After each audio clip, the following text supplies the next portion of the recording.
ఈ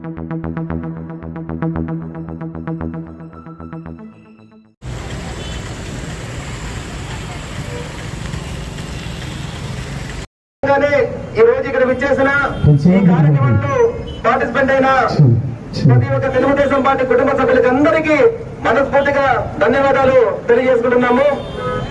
తర్వాత జనసేన ప్రత్యేకంగా ధన్యవాదాలు తెలియజేసుకుంటున్నాము. అదేవిధంగా ఇప్పుడు ఈ కార్యక్రమాన్ని ఉద్దేశించి ఈ వార్డు అధ్యక్షుడు లోకేష్ 2 మాటలు ప్రసంగిస్తారు. రెక్కమాన క్రాస్లోకి ఈ సాయంత్రం పూట రావడం, ఇక్కడ ఉన్నటువంటి మీరందరూ కూడా ఇంత సాదరంగా అభిమానంగా ఆహ్వానించినటువంటి ప్రతి ఒక్క సోదర సోదరి మనులందరికీ కూడా చేతులెత్తి నా హృదయపూర్వక నమస్కారాలు తెలియజేసుకుంటున్నా. నేను చాలా సంవత్సరాల నుంచి రాజకీయాల్లో ఉన్నా, దాదాపు 35 సంవత్సరాల నుంచి రాజకీయాల్లో ఉన్నా. నేను గతంలో పుంగనూరు శాసనసభ్యుడిగా ఉండిన ఈ పలమనేరు పట్టణంలో చాలా ఎన్నికల్లో ఇంటింటికి తిరిగినటువంటి సందర్భాన్ని ఒకసారి గుర్తు చేస్తా ఉన్నా. ఇక్కడ ఉన్నటువంటి బాలాజీ ఆ రోజు గ్రామ పంచాయతీ సర్పంచ్ గా నిలబడితే ఆ రోజు కూడా నేను అతనితో కలిసి ఇంటింటికి తిరిగా. ఈ నియోజకవర్గంలో గతంలో 3 దఫాలు నేను శాసనసభ్యుడిగా పోటీ చేశా. అయితే ఈరోజు 2024లో ఏదైతే ఈ పలమనేరు పట్టణంలో ఇంటింటి తెలుగుదేశం పార్టీ కార్యక్రమం నిర్వహిస్తే ఈరోజు ఈ పట్టణంలో మొత్తం ప్రజానీకమంతా మూకుమ్మడిగా ఇంత సాధారణంగా బయటకు వచ్చి ఆహ్వానించినటువంటి సందర్భం గతంలో నా రాజకీయ జీవితంలో ఎప్పుడు చూడలేదని చెప్పి ఈ సందర్భంగా కూడా గుర్తు చేస్తా ఉన్నా. ఆ రోజు లేని ఈ రోజు ఎందుకు ఇంత అభిమానం ఈ పట్టణంలో చూపిస్తా ఉన్నారు అనడానికి ఈ ప్రభుత్వం ఈ 4.5 సంవత్సరంలో ఈ యొక్క జగన్మోహన్ రెడ్డి పాలన, ఈయన చేసినటువంటి ప్రజా వ్యతిరేక విధానాలే దీనికి కారణం అని చెప్పి సందర్భంగా కూడా తెలియజేసుకుంటున్నా. ముఖ్యంగా ఎలాంటి అభివృద్ధి కార్యక్రమాలు చేయకపోయినా ఈ రాష్ట్రంలో మొత్తానికి యువతని నాశనం చేసేటువంటి పరిస్థితి ఆయన తీసుకున్నటువంటి నిర్ణయాల్లో ఉన్నాయి. దాన్ని ఎవరు చదువుకున్నటువంటి ఏ వ్యక్తి స్వాగతించే పరిస్థితి లేదు.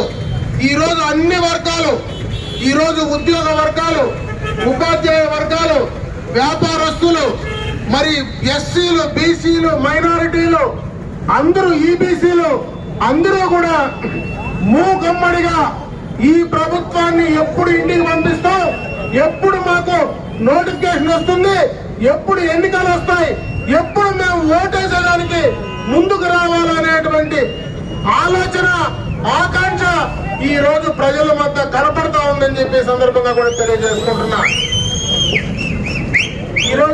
ఈరోజు ఈ కార్యక్రమం ద్వారా గొప్పలు చెప్పే కార్యక్రమం కాదు, రియాలిటీ ఈ రోజు జగన్మోహన్ రెడ్డి ప్రభుత్వాన్ని రాజకీయంగా ఇంటికి పంపించాలని ప్రతి ఒక్కరు కూడా కాసుకొని ఉన్నారు. మరీ ముఖ్యంగా యువకులు దానికి ముందుకున్నారు.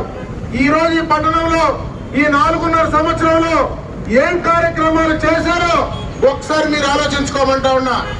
ఈ రోజు ప్రజాస్వామ్యబద్ధంగా ఈ యొక్క మున్సిపాలిటీలో ఎవరైనా ఎన్నికయ్యారని అడుగుతా ఉన్నా. ఈ రోజు నామినేషన్ వేస్తే ఎన్నికల్లో మీరు ఓట్లేశారని అడుగుతా ఉన్నా. ఇక్కడ ఉన్నటువంటి కౌన్సిలర్లకు ఎవరైనా ఎన్నికల్లో ఓట్లేశారా, ఎన్నికల్లో ఓట్లు వేపించుకొని ఎవరైనా గెలిచారని నేను అడుగుతా ఉన్నా. ఎవరు గెలవలా. ఎలకలు ప్రతిపక్షంలో వేసినటువంటి నామినేషన్లు ఎలకలు ఎత్తుకోకపోయినాయని చెప్పేటువంటి దౌర్భాగ్య పరిస్థితిలో ఈ ప్రభుత్వం ఉంటే ప్రజాస్వామ్యం పైన వాళ్ళకి ఏం గౌరవం ఉందో అది ఒక్కటే తార్కాణం అని చెప్పి సందర్భంగా తెలియజేసుకుంటున్నా. ఓట్లేసి ప్రజల వద్దకు వెళ్ళి నాకు ఓటేస్తే నేను మీకు సేవ చేస్తానని చెప్పేటువంటి పరిస్థితి లేకుండా యునానిమస్ గా బెదిరించి భయపెట్టి ఎన్నికల్లో గెలిచిన వాళ్లకు ఏం బాధ్యత ఉంటుందో ఒక్కసారి ఆలోచించుకోమని చెప్పి ఈ సందర్భంగా తెలియజేసుకుంటున్నా. ఈ రోజు అన్ని కూడా విపరీతంగా రేట్లు పెంచారు. నిజంగా నేను తిరుగుతా ఉంటే చాలా చోట్ల గత ప్రభుత్వంలో ఇచ్చినటువంటి పెన్షన్లు మొత్తం కూడా రద్దు చేశారు. గతంలో ఇచ్చినటువంటి మరి ఏవైతే కార్డులు రద్దు చేశారు. ఇంకొక బాధాకరమైన విషయం ఏమంటే గతంలో వికలాంగులుగా పెన్షన్ ఇచ్చినటువంటి వికలాంగులు కూడా ఆ ఇల్లు సక్రమంగా పైన రేకులు వేసుకునేటువంటి ఇంట్లో కాపురం ఉండేటువంటి వికలాంగులు కూడా ఈ రోజు పెన్షన్లు రద్దు చేసినటువంటి సందర్భం ఒకసారి గుర్తు చేస్తా ఉన్నా. ఈ రోజు విద్యుత్ ఛార్జీలు పెంచారు. చెత్త కూడా పనిచేసేటువంటి చెత్త ప్రభుత్వంగా జగన్మోహన్ రెడ్డి నిలిచిపోయాడా లేదా అని చెప్పే సందర్భంగా తెలియజేసుకుంటున్నా. ఈ రాష్ట్రానికి రాజధాని లేదు. జగన్మోహన్ రెడ్డి మనస్తత్వం తెలుసుకోవాలంటే మీరు ఒక 5 సంవత్సరాల ముందుకు వెళ్ళాల. గతంలో ప్రతిపక్ష నాయకుడిగా ఈ రాష్ట్రానికి 30,000 ఎకరాలు చాలవు, ఈ రాష్ట్రానికి అమరావతి రాజధాని ఉండాలని మాట్లాడి ఈయన అధికారంలోకి వచ్చిన తర్వాత 3 రాజధానులు అన్నాడు. ఈ రోజు దాకా ఎక్కడా రాజధాని కట్ల. నిన్న మొన్న ఎన్నికలు వస్తే ఆ ఎన్నికల్లో మరి నేను వైజాగ్ రాజధానిగా అక్కడ నేను పాలన చేస్తానని చెప్తా ఉంటే అతనికి పూర్తిగా కూడా ఆయన మనస్తత్వం గాని ఆయన ఆలోచన విధానం గాని ఏ రకంగా ఉందో ఆలోచించుకోమంటా ఉన్నా.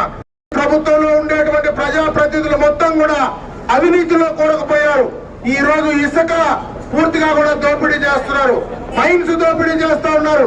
అన్ని రకాలుగా కూడా ప్రజలకు ఉన్నటువంటి ఆస్తులను ధ్వంసం చేసేటువంటి కార్యక్రమాన్ని ఈ రోజు చేస్తా ఉంటే ఖచ్చితంగా ఈ ప్రభుత్వాన్ని ఇంటికి పంపించాల్సినటువంటి బాధ్యత ముఖ్యంగా కూడా యువకుల పైన ఉంది.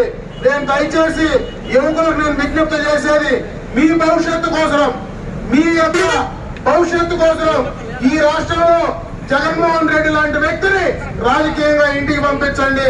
మీ భవిష్యత్తు కోసం అనుభవం కలిగినటువంటి ఒక విజన్ కలిగినటువంటి చంద్రబాబు నాయుడు గారిని ముఖ్యమంత్రి చేయడానికి మీరు నడుం కట్టండి అని చెప్పి సందర్భంగా మీ అందరికీ తెలియజేసుకుంటూ రేపు ఎన్నికల్లో తెలుగుదేశం పార్టీ ఉమ్మడి అభ్యర్థిగా అటు తెలుగుదేశం ఉమ్మడి అభ్యర్థిగా ఇక్కడ సైకిల్ గుర్తుపైన ఓట్లేసి మీరు ఇక్కడ తెలుగుదేశం పార్టీ అభ్యర్థిని విజయం తీసుకొచ్చి అక్కడ చంద్రబాబు నాయుడు గారిని ముఖ్యమంత్రిని చేయడానికి మీరు ముందుకు రావాలని చెప్పి మరొకసారి మిమ్మల్ని అందరినీ కూడా కోరుకుంటూ సెలవు తీసుకున్నా. జై హింద్, జై తెలుగుదేశం.